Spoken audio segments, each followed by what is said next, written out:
শীতের সময় তো সব রকমের সবজি দিয়ে নরম খিচুড়ি হোক কিংবা এমনি ভুনা খিচুড়ি হোক খেতে তো খুব ভালো লাগে। তো আজকে আমি বানিয়েছিলাম চিকেন খিচুড়ি। এই চিকেন খিচুড়িটা খেতে কিন্তু ভীষণ ভালো হয়। তো কিভাবে বানিয়েছিলাম সেই রেসিপিটাই কিন্তু পুরো আজকে শেয়ার করব। চিকেন খিচুড়ি বানানোর জন্য ফার্স্টেই আমি মাংসটাকে রেডি করে নেব। একটা কড়াইয়ের মধ্যে দিয়ে দিলাম পরিমাণ মতো সর্ষের তেল। তেলের মধ্যে দিলাম তেজপাতা, লবঙ্গ, এলাচ, দারুচিনি। একটু ভেজে নিয়ে এখানে স্লাইস করে কেটে নেওয়া পেঁয়াজটা দিয়ে দিলাম। ওই ৩টে মতো মিডিয়াম সাইজের পেঁয়াজটাকে একটু পাতলা করে স্লাইস করে কেটে নিয়েছি। কয়েকটা কাঁচা লঙ্কা দিয়েছি, ঝালটা আপনাদের পছন্দ মতো দেবেন।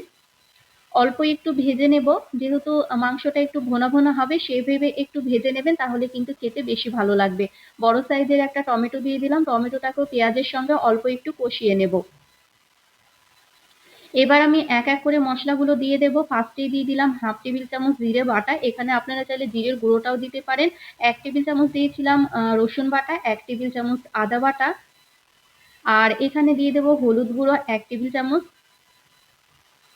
ধনিয়া গুঁড়ো দিয়েছিলাম 1/2 টেবিল চামচ, টেস্ট অনুযায়ী লবণটা দিয়ে দেব,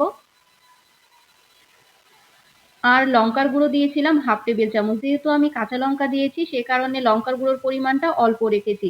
1/2 টেবিল চামচ লঙ্কার গুঁড়ো দিয়ে এবার মশলাটাকে অল্প একটু কষিয়ে নেব, মানে 1 থেকে 2 মিনিট মতো। যেহেতু মাংসের সঙ্গে মশলাটাকে কষানো হবে সেই কারণে মশলাটা বেশি কষিয়ে নেওয়ার প্রয়োজন নেই। এবার ধুয়ে রাখা মাংসটাকে দিয়ে দেব। এখানে আমার 6 থেকে 700 গ্রাম মতো মাংস আছে। মাংসের সঙ্গে মশলাটাকে খুব ভালো মতো করে কষিয়ে নিতে হবে। গ্যাসের আঁচটা মিডিয়াম ফ্লেমে রেখে খুব সুন্দর মতো করে কষিয়ে নেবেন। এটা কিন্তু পানি ছাড়াই রান্না হবে, একটু কষা কষা রাখতে হবে, যেহেতু খিচুড়ির সঙ্গে পরবর্তীতে মেশানো হবে। তো আমি ঢাকা দিয়ে এভাবে মাংসটাকে কিন্তু সেদ্ধ করে নেব।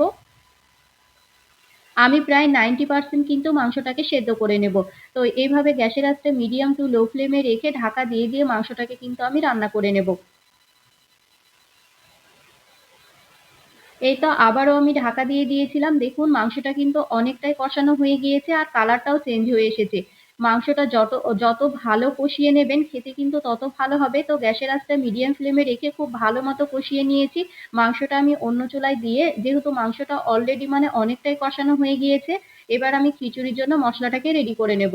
যে পাত্রে খিচুড়ি বসাবো সেটা নিয়ে নিয়েছি, পরিমাণ মতো সর্ষের তেল দিয়েছি। সর্ষের তেল দিয়ে খিচুড়ি রান্না করলে খেতে কিন্তু বেশি ভালো লাগে। তেলের মধ্যে দিয়ে দিলাম দুটো কেটে রাখা পেঁয়াজ। পেঁয়াজটাকে আমি স্লাইস করে কেটে নিয়েছি, আর দিয়ে দিলাম 3 থেকে 4টে মতো কাঁচা লঙ্কা, তেজপাতা দিয়ে দিলাম। যেহেতু মাংসের মধ্যে আমার অলরেডি বেশি মশলা মেশানো আছে সেই কারণে খিচুড়িতে আমি অতটাও বেশি মশলা দেব না, অল্প অল্প দেব।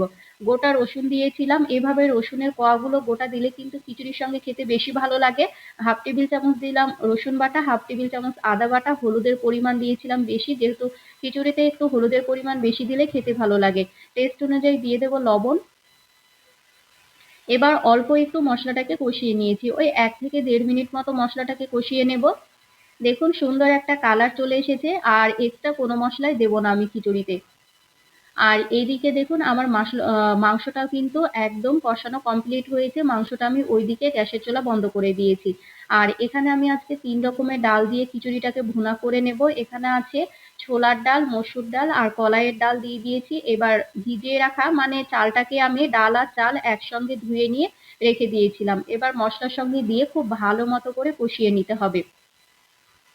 গ্যাসের আঁচটা মিডিয়াম টু লো ফ্লেমে রেখে খুব সুন্দর মতো করে মশলার সঙ্গে চাল আর ডালটাকে কষিয়ে নিয়েছি। খুব ভালো মতো কষানো হয়ে গেলে পরিমাণ মতো পানি দিয়ে দিব। আপনারা যদি খুব নরম খেতে চান তাহলে পানির পরিমাণটা বেশি দিয়ে দিবেন। আমি এই গামাখা গামাখা এরকম, মানে খুব একটা নরম হবে না আবার খুব ঝরঝরে হবে না, একটু ভোনা টাইপের থাকবে, এরকমই কিন্তু খেতে বেশি ভালো লাগে। ওপর থেকে কিছুটা ধনিয়া পাতা কুচি দিয়ে দিলাম আর কিছুটা পরিমাণে মটরশুঁটি দিয়ে দিলাম। মটরশুঁটিটা একদমই অপশনাল, আপনারা চাইলে দিতেও পারেন নাও পারেন, তবে মটরশুঁটিটা দিয়ে কিন্তু আমার কাছে বেশি ভালো লেগেছিল। টক দিয়ে এইভাবে গ্যাসের আঁচটা হাই ফ্লেম রেখে ফুটিয়ে নিয়েছি। খুব ভালো মতো করে ফুটিয়ে গেছে, মানে এরকম করে খুব সুন্দর মতো করে ফুটিয়ে নিতে হবে। 1 থেকে 2 মিনিট ফুটিয়ে নেওয়ার পর কষিয়ে রাখা মাংসটা দিয়ে দেব। এই পর্যায়ে কিন্তু মাংসটাকে দিয়ে দিতে হবে। খিচুড়ির বলকটা যখন চলে আসবে মাংসটা খুব ভালো মতো মিশিয়ে দিয়ে, মানে মাংসটা যে পাত্রে আমি কষিয়ে নিয়েছিলাম সেই পাত্রটা ধুয়ে আমি পানিটাও দিয়ে দিলাম। এবার খুব সুন্দর মতো করে সমস্ত কিছুকে নেড়ে চেড়ে নিতে হবে। খুব ভালো মতো করে নেড়ে চেড়ে নিয়েছি। এবার ঢাকা দিয়ে আমি কিছুক্ষণের জন্য রেখে দেবো। গ্যাসের আঁচটা মিডিয়াম টু লো ফ্লেমে রেখে ঢাকা দিয়ে রেখেছিলাম। আমি লবণটাও টেস্ট করে নিয়েছি। কিছুটা পরিমাণে লবণ লেগেছিল সেটা দিয়েছিলাম, আর ১ টেবিল চামচ দিয়ে দেবো গরম মসলার গুঁড়ো। খুব ভালো মতো নেড়েচেড়ে নিয়ে গ্যাসের আঁচটা একদম লো ফ্লেমে রেখে ২ মিনিটের জন্য ঢাকা দিয়ে রেখে দেবো। জাস্ট ২ মিনিটই রাখবেন এই পর্যায়ে, এর বেশি কিন্তু রাখবেন না, তাহলে কিন্তু নিচ দিয়ে পোড়া লেগে যেতে পারে। তো আমি ২ মিনিটের জন্য ঢাকা দিয়ে রেখে দেবো। ২ মিনিট পর চলুন আপনাদেরকে দেখাচ্ছি। এই তো খিচুড়িটা কিন্তু আমার একদম রেডি হয়ে গিয়েছে। তো মাংস খিচুড়ি রেসিপিটা কেমন লাগলো কমেন্ট করে অবশ্যই জানাবেন। আর এভাবে কার খিচুড়ি খেতে ভালো লাগে সেটাও কিন্তু কমেন্ট করে জানাতে একদমই ভুলবেন না। আমার কাছে তো ভীষণ ভালো লেগেছিল। এটা কিন্তু খুব যে একদম ঝরঝরে হয় সেটাও না, আর নরম হয় সেটাও না। একটু গামাখা, গামাখা থাকে, এইরকম খিচুড়ি খেতে কিন্তু বেশি ভালো লাগে। তো মাংস খিচুড়ি কিন্তু আমার একদম রেডি হয়ে গিয়েছে। দেখুন সুন্দর মতো মাংসটা সেদ্ধও হয়েছে, আর খিচুড়ির ভাতটা কিন্তু খুব ভালো মতো রেডি হয়ে গিয়েছে।